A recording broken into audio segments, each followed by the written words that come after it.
जो धर्म की पत्नी थी, धर्म नाम के एक महर्षि थे, उनकी पत्नी मूर्ति, उनके गर्भ से भगवान बद्री नारायण का प्रादुर्भाव हुआ, जिनको हम लोग नर नारायण भगवान कहते हैं, बद्री नारायण भगवान कहते हैं। बोलो श्री बद्री नारायण भगवान की जय। मूर्ति के पुत्र बनकर के भगवान प्रकट हुए। इनकी मां का नाम था मूर्ति। मूर्ति से भगवान पैदा हुए। इसका मतलब बोले बड़ा वैज्ञानिक संकेत है सनातन धर्म का। हमारे यहां भगवान की अनुभूति मूर्ति में ही की जाती है। मूर्ति से ही भगवान पैदा होते। इनकी मां का नाम मूर्ति है, इसीलिए हमारे यहाँ मूर्ति पूजा अनादिकाल से होती चली आई है और बड़े बड़े भक्तों ने मूर्ति के अंदर ही भगवान का साक्षात्कार किया है। मीरा जी को भगवान किस रूप में मिले? बोले मूर्ति में ही मिले। गिरधर गोपाल को गोद में लेकर के खिलाती थी और वही गिरधर गोपाल के रूप में भगवान का अनुभव मीराबाई ने किया। रामानुज स्वामी के डांटने पर मूर्ति के भगवान चलकर उनकी गोद में आकर के बैठे। मूर्ति के भगवान, बड़े बड़े महापुरुषों ने मूर्ति के अंदर ही भगवान का साक्षात्कार किया, दिव्यता का अनुभव। लेकिन विश्वास हो, दृढ़ता हो। लोग कहते हैं मूर्ति में भगवान नहीं। भगवान तो सब जगह है। भगवान सब जगह है, फिर मूर्ति में ही पूजा क्यों? ये प्रश्न होता है कि जब भगवान सब जगह है तो मूर्ति में ही भगवान की पूजा क्यों की जाए? बोले हाँ, बात तो ठीक है, भगवान सब जगह है, ये सत्य है। लेकिन सब जगह भगवान की पूजा नहीं हो सकती। क्यों? बोले पूजा के लिए भाव की जरूरत होती है। सर्वत्र भगवान विद्यमान है, लेकिन पूजा करते समय भगवान का भाव आपके हृदय में पैदा हो, ये सब जगह संभव नहीं है। भगवान सब जगह हैं। आपके घर के टॉयलेट में, बाथरूम में भी भगवान है। कहो कि नहीं है? हैं। कण कण में है तो वहां भी है। और उस बाथरूम की टाइल्स में और टॉयलेट की सीट के भी कण कण में भगवान है। भगवान सर्वत्र है। और भगवान अगर सर्वत्र है तो जाओ वहां पूजा करो, होगी पूजा। पूजा की भावना बनेगी? कदापि नहीं बन सकती। भगवान कण कण में विद्यमान है, लेकिन सर्वत्र हमारी पूजा की भावना नहीं हो सकती। और भावना नहीं होगी तो फिर पूजा करने का कोई मतलब नहीं हो।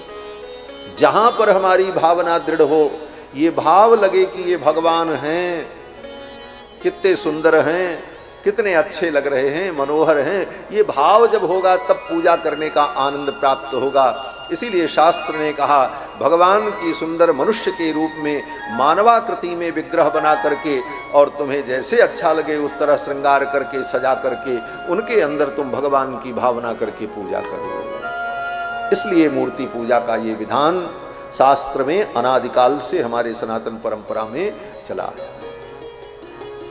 मूर्ति पूजा सनातन धर्म। बिना मूर्ति पूजा के एक क्षण कोई रह नहीं सकता। जो दुनिया में चिल्लाते हैं मूर्ति पूजा नहीं करते, वो भी मूर्ति पूजा करते हैं। सवेरे से उठते हैं, शाम तक जब तक हम सोते नहीं तब तक मूर्ति पूजा ही करते। आप सवेरे उठ के क्या करते हैं? बोले सवेरे उठ करके सोच जाते हैं, मुख धोते हैं, स्नान करते हैं, कपड़े पहनते हैं, बाल झाड़ते हैं। बोले ये सब क्या करते हैं? बोले मूर्ति पूजा करते हैं। आप अपनी ही मूर्ति की पूजा कर रहे हैं। आप तो आत्मा हो। आत्मा तो अत्यंत सूक्ष्म होती है।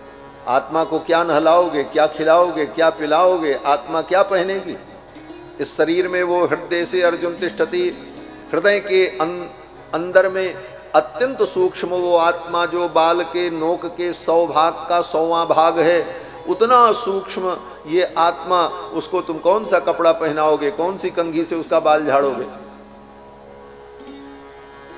लेकिन उस आत्मा की जो मूर्ति है, इस मूर्ति को नहला करके, धुला करके, सजा करके, खिला करके हम सुख का अनुभव करते हैं। इस मूर्ति की पूजा होती है तो भीतर बैठी हुई आत्मा को प्रसन्नता मिल जाती है। उसी प्रकार मूर्ति के अंदर जो विद्यमान भगवान है अंतर्यामी, मूर्ति की पूजा करने पर उन अंतर्यामी को संतोष हो जाता है, वो प्रसन्न हो जाते हैं। यही मूर्ति पूजा का विज्ञान है।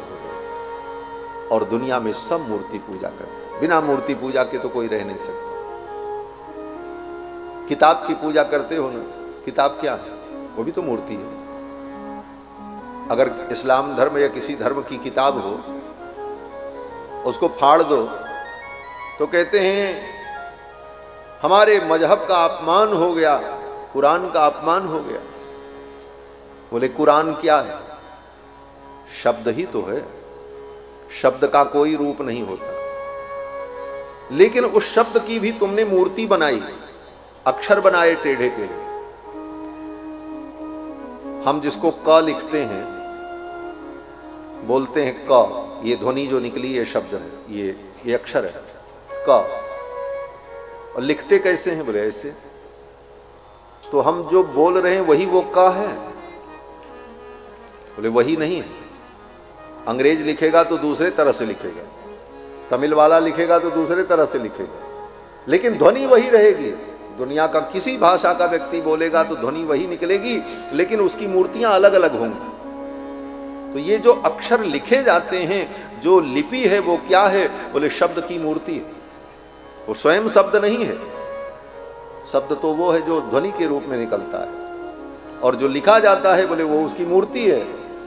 उस मूर्ति के माध्यम से उस ध्वनि को हम पहचान लेते हैं। उसी प्रकार भगवान जो कण कण में विद्यमान हैं, उनकी मूर्ति के माध्यम से उस परमात्मा को हम प्राप्त कर लेते हैं। ये विज्ञान है।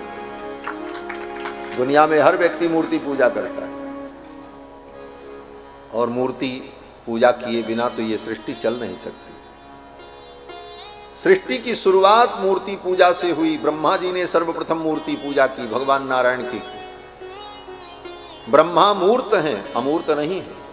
सगुण साकार हैं। सगुण साकार ब्रह्मा ने भगवान की मूर्ति को, सगुण साकार मूर्ति को संसार के सगुण साकार पदार्थों के द्वारा पूजन किया। इसलिए भगवान सदा सगुण साकार ही हैं। वो कभी निराकार और निर्गुण नहीं हैं, क्योंकि उन्हीं से सारा आकार प्रकार सब कुछ उत्पन्न हुआ।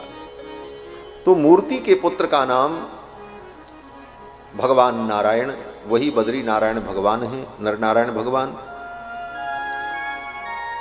इन्हीं दक्ष प्रजापति की बेटियों में सबसे छोटी बेटी जो थी, उनका नाम सती था। उनका विवाह भगवान शंकर के साथ हुआ था।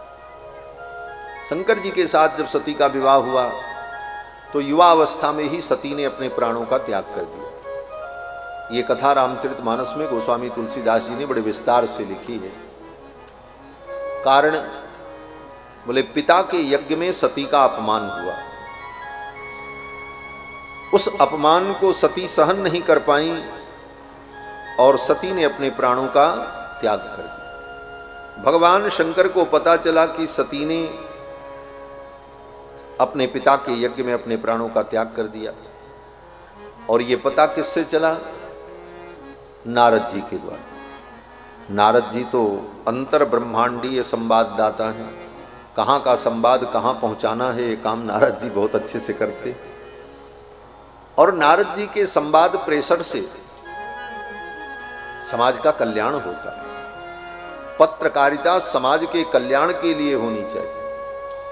नारद जी की जो संवाद प्रेषण की विधा है वह लोक कल्याण के लिए।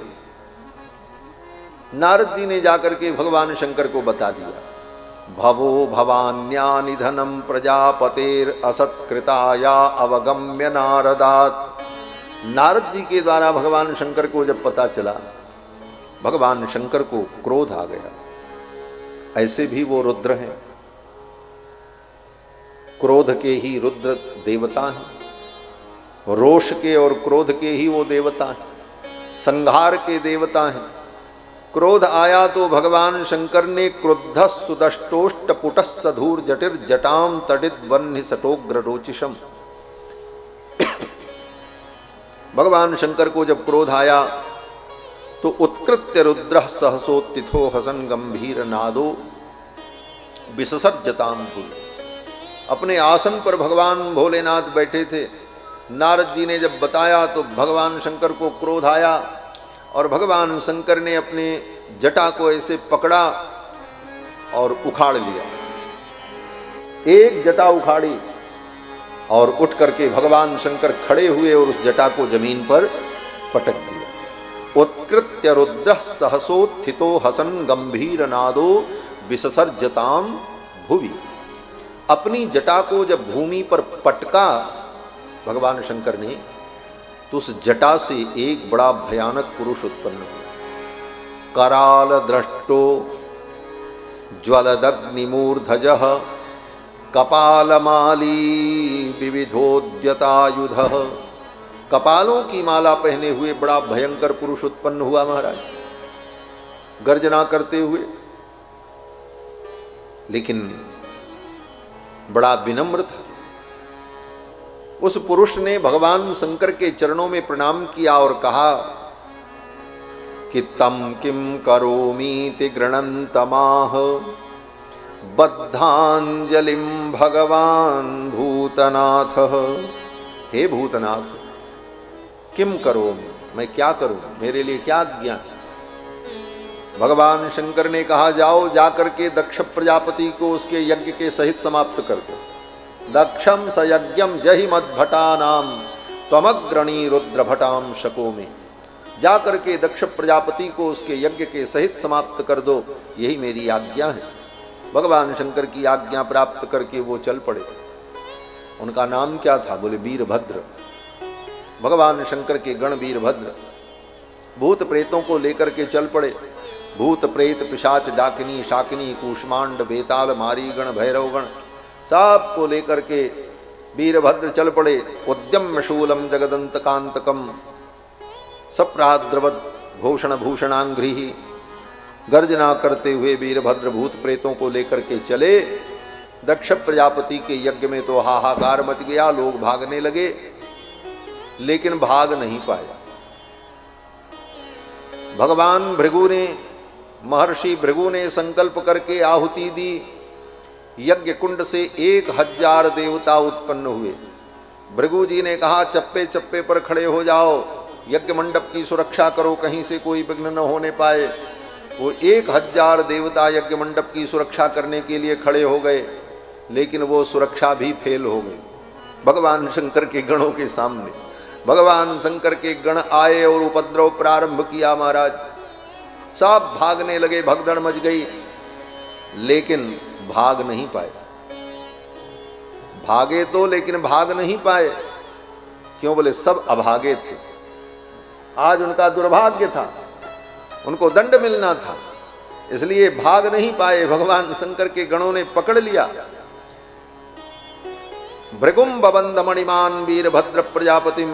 भृगु जी को मणिमान ने पकड़ लिया, वीरभद्र ने दक्ष प्रजापति को पकड़ लिया। चंडी संपूषणम देवम। भगवान शंकर के गण चंडीस ने पूषा देवता को पकड़ लिया। भगम नंदीश्वरो गृहीत। नंदीश्वर ने भग नाम के देवता को पकड़ लिया। यज्ञ मंडप तोड़ डाला, यज्ञ की कुंड की अग्नि को बुझा दिया, जितने यज्ञ के पात्र थे सब तोड़ डाला और फिर सबको दंड दिया। मणिमान ने भृगु जी की दाढ़ी नोच ली। भृगु जी यज्ञाचार्य थे। मणिमान ने कहा कि जब सती अपने प्राणों का त्याग कर रही थी, सती का अपमान हो रहा था, तो आप यज्ञशाला में बैठकर देख रहे थे, बार बार अपनी दाढ़ी हिला रहे थे और दाढ़ी पर हाथ फेर रहे थे। अब मैं तुम्हारी दाढ़ी उखाड़ लेता हूं, ये कह करके मणिमान ने भृगु जी की दाढ़ी और मोछ को नोच लिया।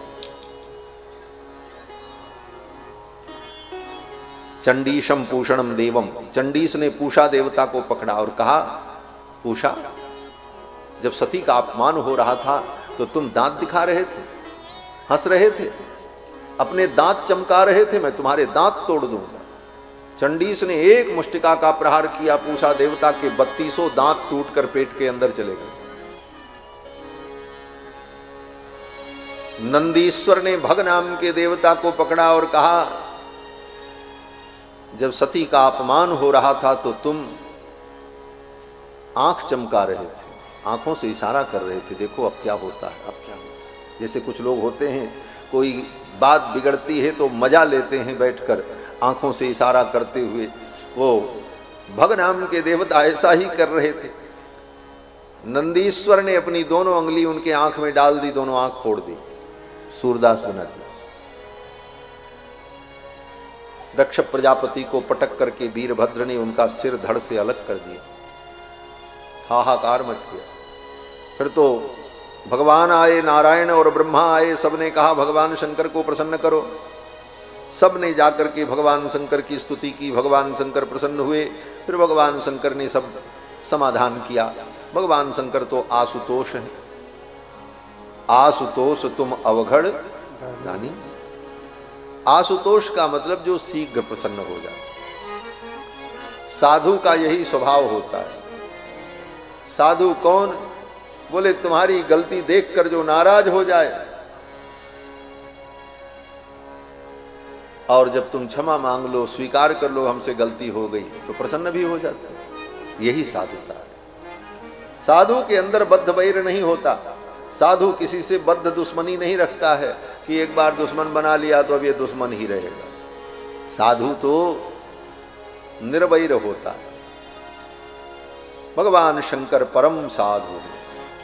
भगवान शंकर ने कहा कोई बात नहीं, ये दक्ष प्रजापति का जो धड़ है, कोई सिर लगा करके इनको जोड़ दो, ठीक कर दो।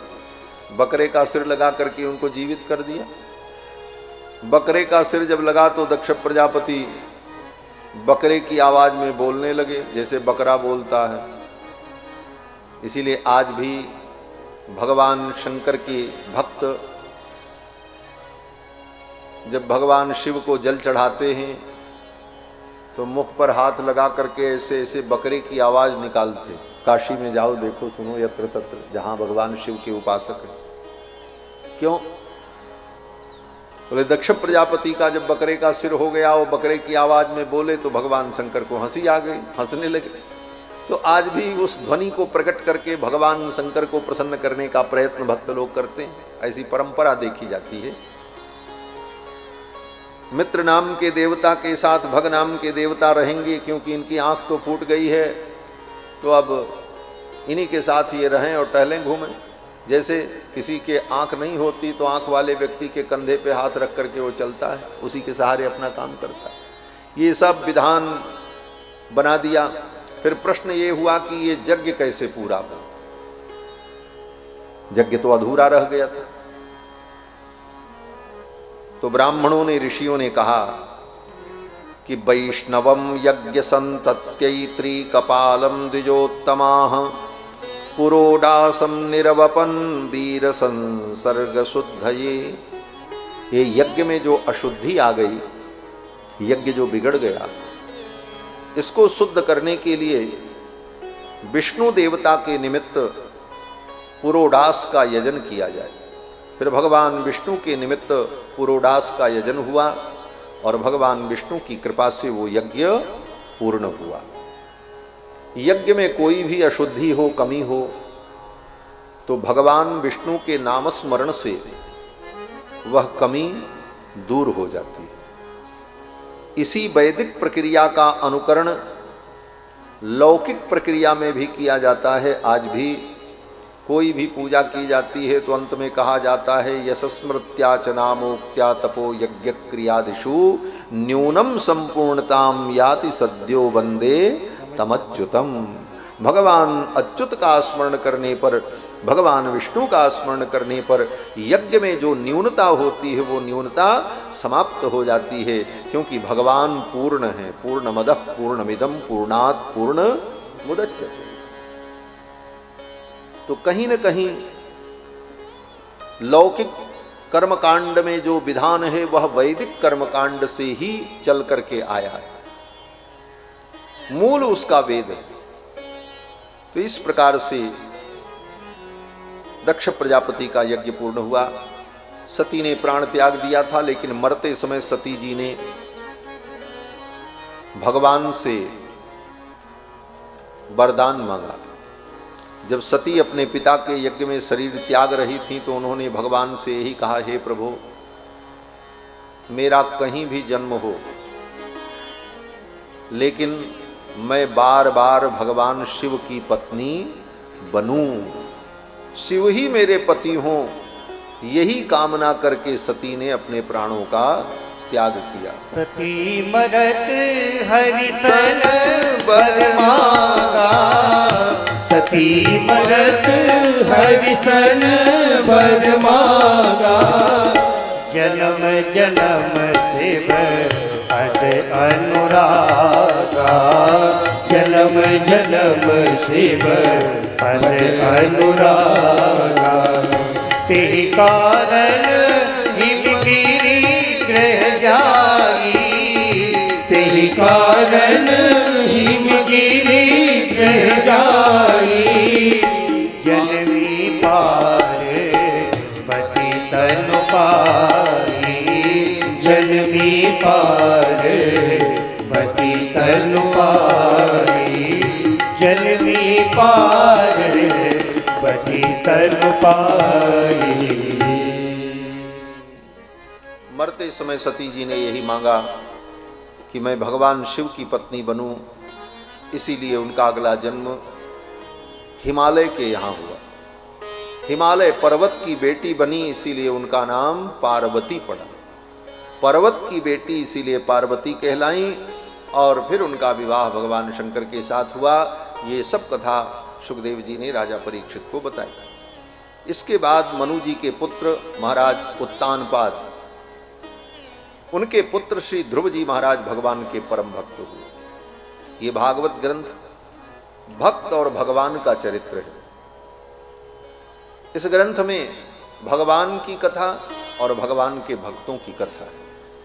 कहने के लिए भगवान और भगवान के भक्त की कथा अलग अलग, लेकिन वस्तुतः जहां भगवान की कथा होती है उसी में भक्त की कथा रहती है, और जहां भक्त की कथा रहती है उसी में भगवान की कथा रहती है। क्यों बोले? भक्त भगवान कभी एक दूसरे से अलग होते नहीं। संत भगवंत अंतर निरंतर नहीं, संत और भगवंत में अंतर नहीं। इसलिए भगवान की कथा होगी तो भक्त की कथा आ जाएगी, और भक्त की कथा होगी तो भगवान की कथा आ जाएगी। दोनों की कथाएं मिली जुली रहती हैं, अलग अलग थोड़ी होती। इसीलिए भागवत में भगवान की भी कथा है और भक्तों की भी कथा है। अब इसको इस तरह से भी कहो, शब्द में भी वो अर्थ निकाल लो। इसका नाम क्या है? बोले भागवत कथा। तो भागवत कथा का मतलब क्या है? बोले भगवतः श्री कृष्ण चंद्रस्य कथा भागवत कथा। भगवान की जो कथा है वो भागवत कथा है। और भागवता नाम कथा भागवत कथा। भागवत माने भगवान के भक्त, भगवान के भक्त को भागवत कहते हैं। तो भागवतों की कथा जिसमें हो वो भागवत कथा, और भगवान की कथा जिसमें हो वो भागवत कथा। भगवता प्रोक्तम भागवतम, भगवान के द्वारा जिस ग्रंथ का प्रणयन किया गया उस ग्रंथ का नाम भागवत कथा। तो ये सब बातें सिद्ध हो जाती हैं शास्त्र सम्मत दृष्टि से विचार करने पर। अब आगे कहते हैं, मनु जी के पुत्र उत्तानपाद, उनके पुत्र ध्रुव जी हुए। ध्रुव जी का चरित्र बड़े विस्तार से सुखदेव जी ने सुनाया। ध्रुव जी ने 5 महीने की कठिन तपस्या में भगवान का दर्शन प्राप्त कर लिया, और 5 वर्ष की उम्र में हुआ ये कि ध्रुव जी महाराज एक दिन अपने पिता के दरबार में खेलते हुए आए और पिता की गोद में बैठ गए। बगल में सौतेली माँ बैठी थी। सौतेली माँ को अच्छा नहीं लगा, उसने हाथ पकड़ करके घसीट दिया, नीचे उतार दिया। तुम इनकी गोद में नहीं बैठ सकते। ध्रुव जी ने कहा क्यों? सौतेली माँ ने कहा तुम मेरे सवत के पुत्र हो, इसलिए गोद में नहीं बैठ सकते। हमारे गर्भ से पैदा होते तो तुम इनकी गोद में बैठने के अधिकारी होते। ध्रुव जी ने कहा मैं इसके लिए क्या करूं?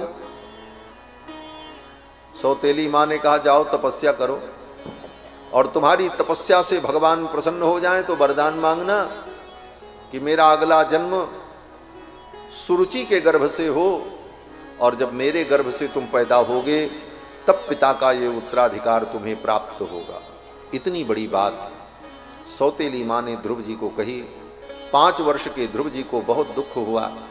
चल पड़े, आए, अपनी माँ के गोद में गिर करके, उनकी माँ जो थी उनका नाम सुनीति था, वो बड़ी महारानी थी, बड़ी पत्नी थी महाराज की। गोद में गिर करके रोने लगे। मां सुनीत ने कहा, बेटा दुखी मत हो, तुम्हारी सौतेली मां ने ठीक कहा है। भगवान के अतिरिक्त दुख को दूर करने वाला और कोई नहीं, किसी के पास मत जाओ। नान्य ततः पद्म पलाशलोचनात् दुःखच्छिदं ते मृगयामि कंचन। कमल नयन भगवान के अतिरिक्त दुख को दूर करने वाला कोई और नहीं, इसलिए तुम भगवान के चरणों की भक्ति करो। मनस्यवस्थाप्य भजस्व पुरुषम। मां ने अपने पुत्र को भगवान के भजन की भक्ति की प्रेरणा दी। दूसरी मां होती तो क्या कहती? वो कहती, अरे वो तो तुम्हारी सौतेली मां है, इसलिए उसने ऐसा कहा है, चलो मैं चलती हूं, पूछती हूं उसने ऐसा क्यों कहा, उसका क्या अधिकार है। लड़ाई बढ़ जाती, क्लेश बढ़ जाता। लेकिन मां सुनीत ने अपने पुत्र को सन्मार्ग दिखाया, भगवान के चरणों की भक्ति की प्रेरणा दी। ध्रुव जी महाराज तपस्या करने के लिए चल पड़े। 5 वर्ष के बालक ध्रुव राज सुख छोड़कर जंगल की ओर चल पड़े। अब तपस्या करके भगवान का दर्शन प्राप्त। और ध्रुव जी को इस बात की भी चिंता नहीं हुई कि जंगल में क्या खाएंगे, कहां रहेंगे। जंगल में बड़े बड़े शेर भालू हिंसक जीव हैं, खा जाएंगे, क्या होगा, इसकी भी चिंता नहीं। क्यों? बोले ध्रुव जी ने सोचा, जो भगवान सारी दुनिया के रक्षक हैं वही मेरे भी रक्षक हैं। जो यहां मेरी रक्षा कर रहे हैं वही वहां भी मेरी रक्षा करेंगे, ये विश्वास। व्यक्ति सोचता हम घर में हैं तो बड़े सुरक्षित हैं। न तुम घर में सुरक्षित हो न बाहर सुरक्षित हो। तुम तब तक सुरक्षित हो जब तक भगवान तुम्हारी रक्षा कर रहे। घर में ही बैठे हो, भूकंप आ जाए, छत तुम्हारे ऊपर गिर जाए, मर जाओगे, क्या कर पाओगे? घर में ही बैठे रहो और कोई ऐसी दुर्घटना हो जाए, क्या घर में लोग नहीं मर जाते? बाथरूम में जाते हैं, नल में ही करंट आ जाता, वहीं चिपक के मर जाते। भगवान जब तक रक्षा कर रहे हैं तो आप सब जगह सुरक्षित हैं, चाहे जंगल में हो, चाहे पहाड़ में हो, चाहे घर में हो, चाहे शत्रु के बीच में हो। और भगवान अगर तुम्हारी रक्षा नहीं कर रहे हैं तो तुम्हारे पास कितने भी रक्षा के साधन हैं वो सब व्यर्थ हैं। हमारे आचार्य श्री वेदांत देशिक स्वामी जी महाराज कहते हैं, त्वयि प्रवृत्ते मम किम प्रयासई।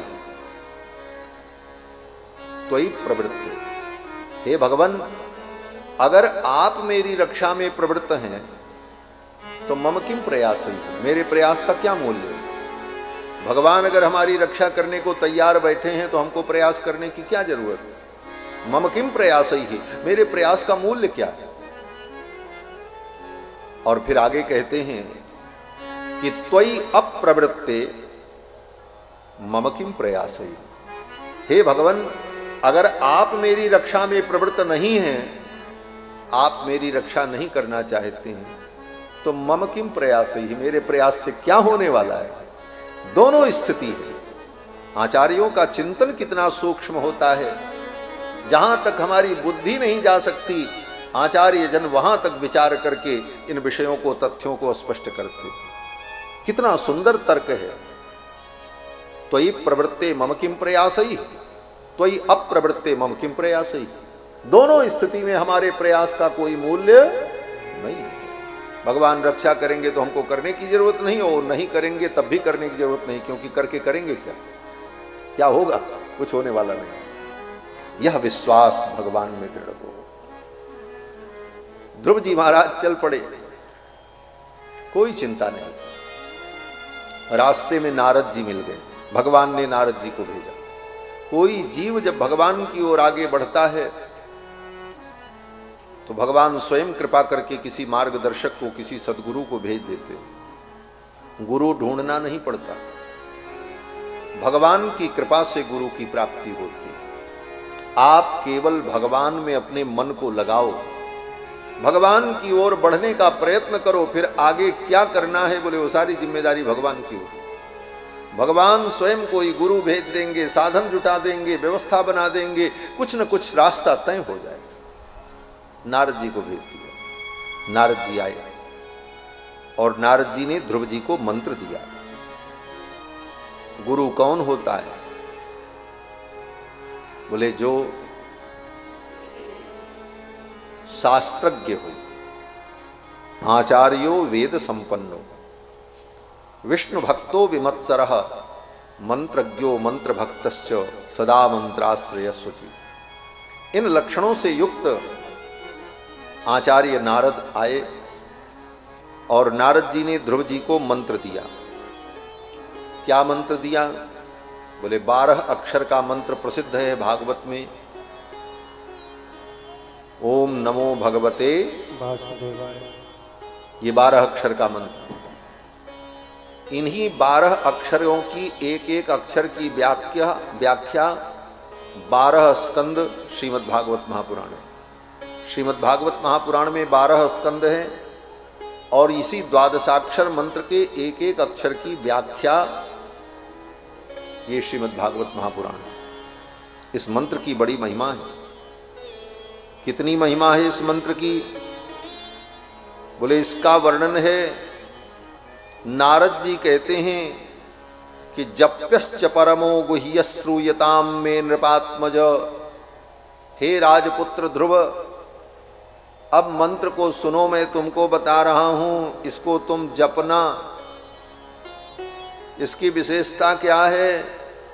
नारद जी कहते हैं यम सप्तरात्रम प्रपठन पुमान पश्यति खेचरान। 7 दिन 7 रात्रि तक लगातार इस मंत्र का अगर कोई व्यक्ति जप कर ले, नारद जी कहते हैं यम सप्तरात्रम प्रपठन पुमान पश्यति खेचरान।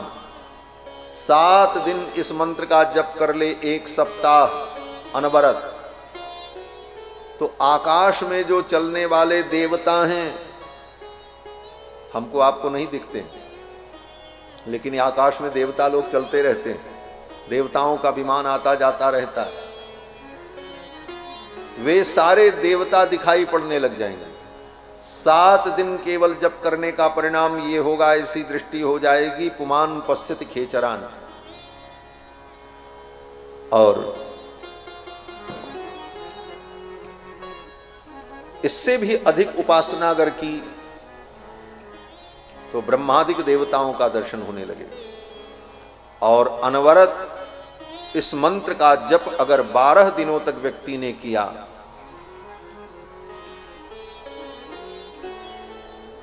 फिर तो 12 अक्षर का ये मंत्र 12 दिनों तक व्यक्ति ने अनवरत अगर जप किया, तो स्वयं भगवान द्वादश व्यूह जो हैं वे परमात्मा उसके सम्मुख प्रकट हो जाए। ये मंत्र की महिमा। मंत्र की महिमा जब जप करो तब समझ में आता है।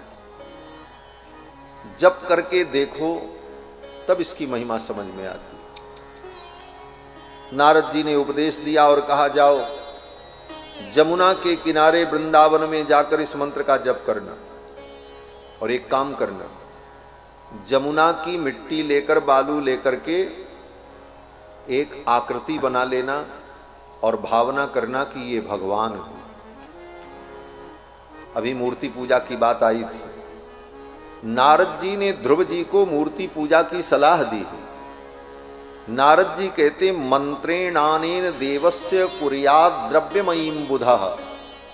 हे ध्रुव, इसी मंत्र के द्वारा भगवान की मूर्ति बना लेना, और जो कुछ तुम्हें मिल जाए, कंदमूल फल पुष्प, वो अर्पित करके सपर्याम विविधेर द्रव्येर देश काल विभागविद, देश काल परिस्थिति के अनुकूल जो मिल जाए उसी से पूजन कर लेना। भगवान की पूजा में कोई जरूरी नहीं है कि 56 भोग 3600 व्यंजन हो तभी पूजा होगी। सब प्रकार के उपचार हो, राजोपचार सहस्रोपचार, तभी पूजा होगी। जो आपके पास उपलब्ध है उसी से पूजा करो। परेशान होने की जरूरत नहीं। नहीं कुछ है, पानी है, केवल जल से ही पूजा कर लो। जल का ही अर्घ, जल का पाद्य, जल का आचमन, जल से अभिषेक, जल से ही भगवान को भोग लगा करके जल समर्पण कर दो, भाव से भगवान संतुष्ट हो जाए। भगवान तो कहते हैं पत्रम पुष्पम फलम तोयम यो में भक्त्या प्रयच्छति। पत्रम, कुछ नहीं है आपके पास तो किसी पेड़ का पत्ता लेकर के तोड़ के चढ़ा दो, ठाकुर प्रसन्न हो जाए। पत्रम, पुष्पम, पुष्प, उसमें भी कोई विशेष पुष्प ऐसा नहीं, केवल पुष्पम, जो पुष्प मिले।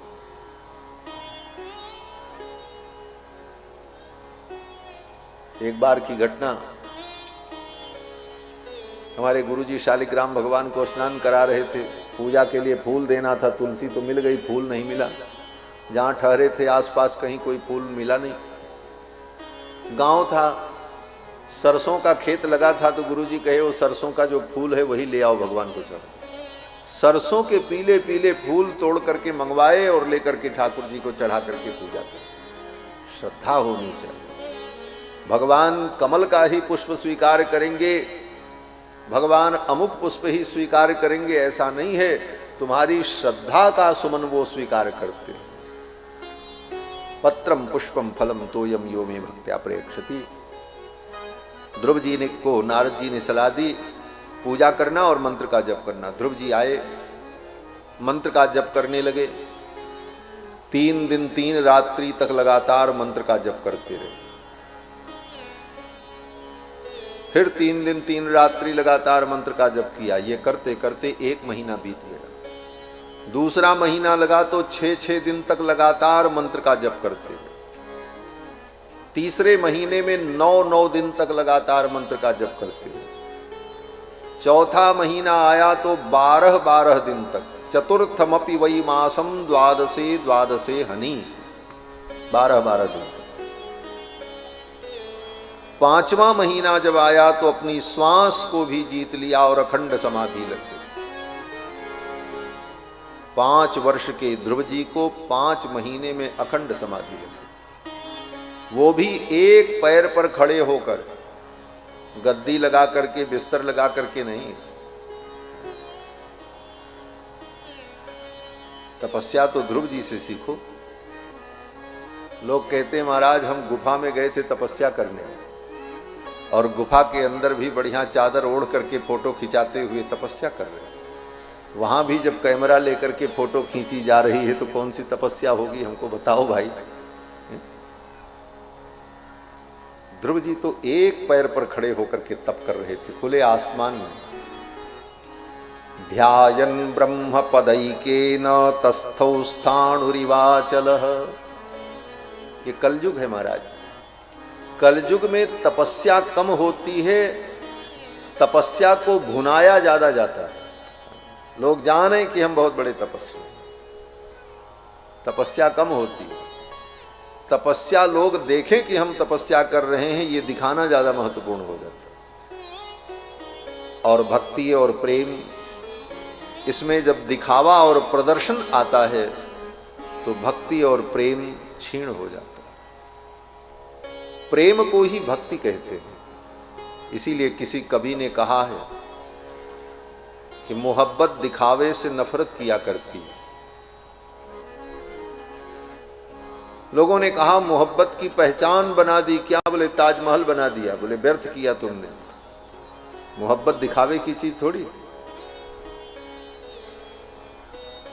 किसी कवि की पंक्ति थी, याद आ गई, केवल विषय को स्पष्ट करने के लिए, बाकी मेरा कोई उद्देश्य नहीं है इन बातों को कहना। तो बात महत्वपूर्ण ये है कि ध्रुव जी महाराज ने एक पैर पर खड़े होकर कठिन तप किया। ध्यायन् ब्रह्म पदैकेन तस्थौ स्थाणुरिवाचलः सर्वतो मन आकृष्य। चारों तरफ से अपने मन को आकृष्ट करके हृदय भूतेन्द्रियाशयम ध्यायन् भगवतो रूपम, भगवान के चरणों में अपने मन को लगा दिया। और परिणाम भगवान को प्रकट होना पड़ा। भगवान प्रकट हो गए। सहस्र शीर्षापि ततो गरुत मता मधोर वनम भृत्य दिदृक्षया। भगवान परम पुरुष वेदात्मा ध्रुव जी के सामने प्रकट हो गए, लेकिन ध्रुव जी अपनी आंखें बंद किए हुए अपने हृदय में ही वो भगवान का दर्शन कर रहे थे। भगवान ने देखा इसका ध्यान टूटे तब इसकी तपस्या छूटे, और ध्यान तब छूटेगा जब हृदय में मेरा जो रूप है वो अंतर्हित हो जाए। भगवान ने संकल्प किया, ध्रुव के हृदय में जो भगवान का स्वरूप प्रकाशित हो रहा था वो स्वरूप गायब हो गया। वो स्वरूप जब गायब हो गया, अंतर्हित हो गया, तो ध्रुव जी को बड़ी व्याकुलता हुई, मेरा ध्यान क्यों छूटा। ध्रुव जी ने टक से आंख खोली, और ध्रुव जी ने जब आंख खोली तो क्या देखते हैं, बोले जो रूप हृदय के अंदर प्रकाशित हो रहा था वही भगवान सामने खड़े थे।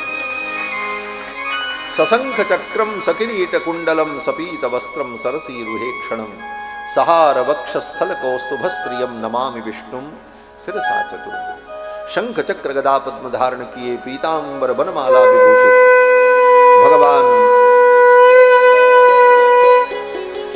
कोटि कोटि कोटि कोटि कंदर्प दर्प दलन पटियान भगवान ध्रुव के गाल पर सटा दिया। ऊपर की भुजा में भगवान शंख चक्र लिए थे, तो जिस हाथ में शंख था उस शंख को ध्रुव के गाल पर ऐसे भगवान ने सटाया। किधर से, बोले जिधर से शंख को मुख में लगाकर बजाया जाता है वो वाला हिस्सा।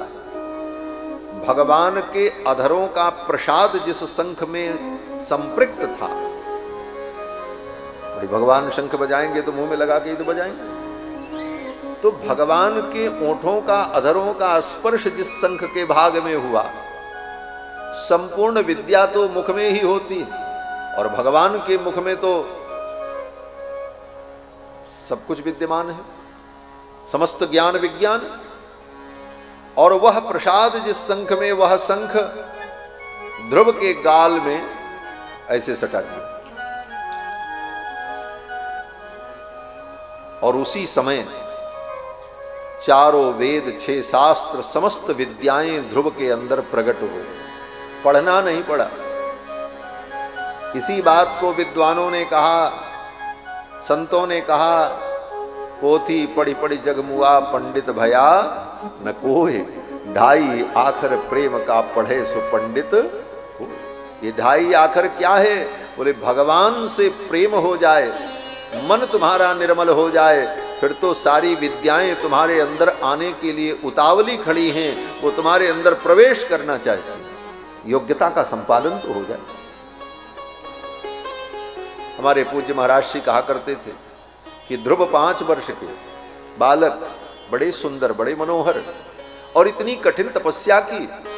ध्रुव की इस तपस्या को देखकर भगवान के हृदय में वात्सल्य उत्पन्न हुआ। जैसे पिता अपने बच्चे को देखकर जब दुलार करता है, प्यार करता है, तो अभिभूत होकर अपने बच्चे के गाल को चूम लेता है। भगवान ने भी सोचा कि ध्रुव के गाल को चूम लें, लेकिन आज तो हम भक्त और भगवान के इस लीला में आए हैं, मैं भगवान हूं, ये भक्त हैं, तो इस लीला में मर्यादा भी बनी रहे। तो जिस शंख को भगवान अपने ओंठों से चूमते हैं, उसी शंख को ध्रुव के गाल में सटा दिया। मानो डायरेक्ट नहीं तो इनडायरेक्ट ही सही, भगवान ने ध्रुव के कपोल का चुंबन किया, वात्सल्य प्रदान किया भगवान ने ध्रुव को। लोग कहते हैं आजकल हम लोग बहुत नई नई चीज सीख गए। एक नई चीज क्या, बोले फ्लाइंग किस।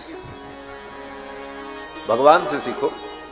भगवान ने अपने शंख को पहले मुख में सटाया और फिर उठा करके ध्रुव के गाल पे लगा दिया, स्नेहांकन किया।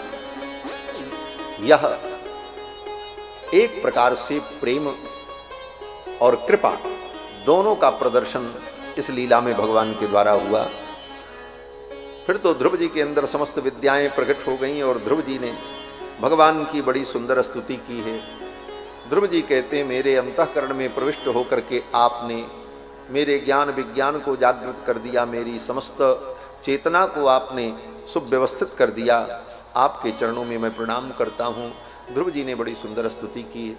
भगवान ने कहा जाओ, पिता का राज्य तुम्हें प्राप्त होगा, 36,000 वर्ष राज्य करना, फिर मेरे धाम चले आना, तुम्हारे लिए मैं अलग ध्रुव लोक बना दूंगा।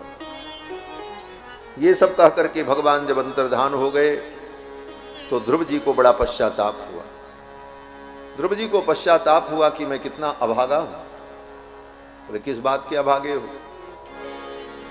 तपस्या पूरी हो गई, वरदान मिल गया, 36,000 वर्ष राज्य करने का, पिता का उत्तराधिकार पाने का वरदान दे दिया भगवान ने, अब क्या कमी रह गई? तो ध्रुव जी कहते हैं कि मैंने बहुत बड़ी भूल की। देखो यही भागवत का मूल सिद्धांत है। ध्रुव जी कहते हैं मैंने बहुत बड़ी भूल कर दी। हमने संसार के लिए, राज्य के लिए, पिता की गद्दी के लिए तपस्या की। इस कारण से भगवान आए तो, मिले तो, लेकिन भगवान हमें छोड़कर चले गए। मैंने गलती की।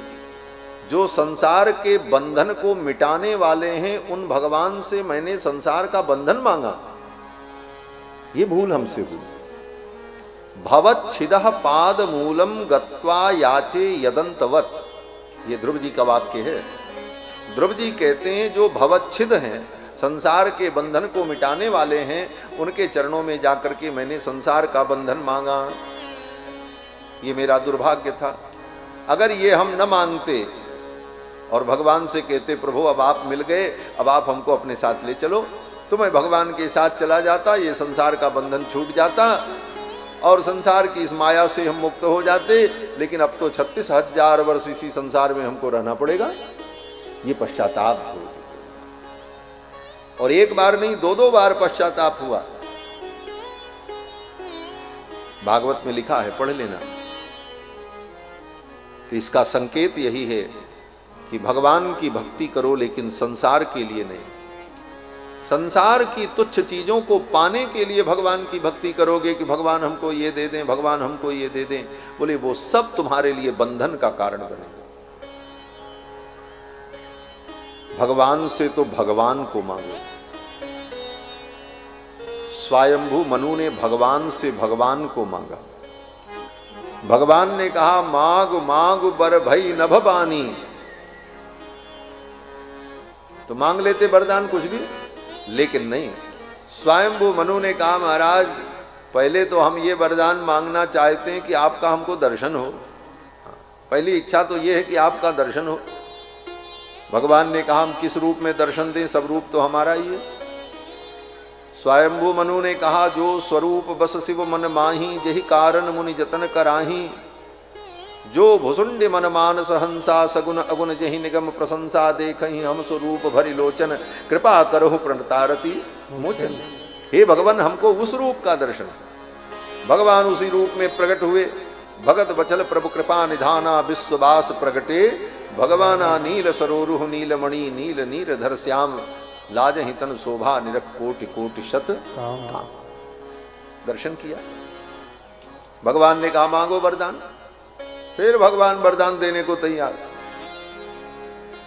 जैसे बछड़े को देखकर गाय पन्हा जाती है और गाय छटपटाती है जल्दी से ये दूध पी ले, तृप्त हो जाए, उसी प्रकार भगवान भक्तवत्सल, भक्तों को देखकर भगवान गाय के समान पन्हा जाते हैं। कहते मांगो मांगो, क्या चाहिए, मैं तुम्हें क्या दे डालूं। ये भगवान की भक्तवत्सलता होती। भगवान ने कहा मांगो। तो स्वयंभू मनु ने कहा आप क्या आपसे मांगे, आपको ही मांग लें। मन में सोचा इनको, इनसे क्या मांगे, इनको ही मांग लें। भगवान ने कहा भी सकुच बिहाय मांग नृप मोही, मोरे कछु अदेय नहीं तो ही। तो स्वयंभू मनु ने यही मांगा, चाहूं तुम ही समान सुत, प्रभुसन कवन आपके समान पुत्र चाहिए, आपके समान हमको पुत्र मिले। तो भगवान के समान तो भगवान ही होते हैं, दूसरा तो कोई हो नहीं सकता। तो भगवान को भी यही कहना पड़ा, आप सरी से खो जहूं कहा जाई, आप सरी से खो जहूं कहा जाई, निपतब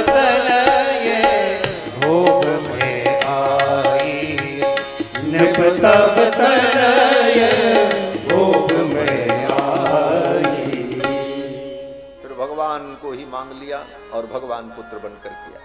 तो भगवान से मत मांगो, भगवान को ही मांगो। यही भागवत का सिद्धांत है। पूरी भागवत की जितनी कथाएं हैं वो यही कहती हैं। इसी बात को समझना है। इस अज्ञान से हम ऊपर उठें। हम धर्म को केवल अपनी इच्छाओं की पूर्ति का साधन समझ बैठे। 2 पैसे का फूल और फोकट का पानी चढ़ा करके भगवान से करोड़ों का काम कराना चाहते। यही भक्ति है, यही धर्म है। इसी को ही हमने धर्म समझा आज तक। ये धर्म नहीं है। वस्तुतः धर्म क्या है यही समझाने के लिए तो भागवत ग्रंथ है, रामायण है, गीता है, ये सारे ग्रंथ, सारी कथाएं यही संकेत करती। गोपियों ने कभी भगवान से कुछ मांगा? गोपियां जानती हैं कि ये भगवान सर्वांतरात्मा है।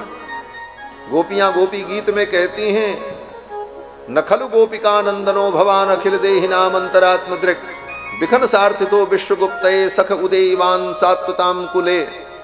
हे भगवान, आप समस्त ब्रह्मांड के स्वामी हैं, सबकी आत्मा हैं। ब्रह्मा की प्रार्थना पर विश्व के कल्याण के लिए आपका अवतार हुआ है। तो ऐसे भगवान से क्या नहीं मांग सकती थी गोपी?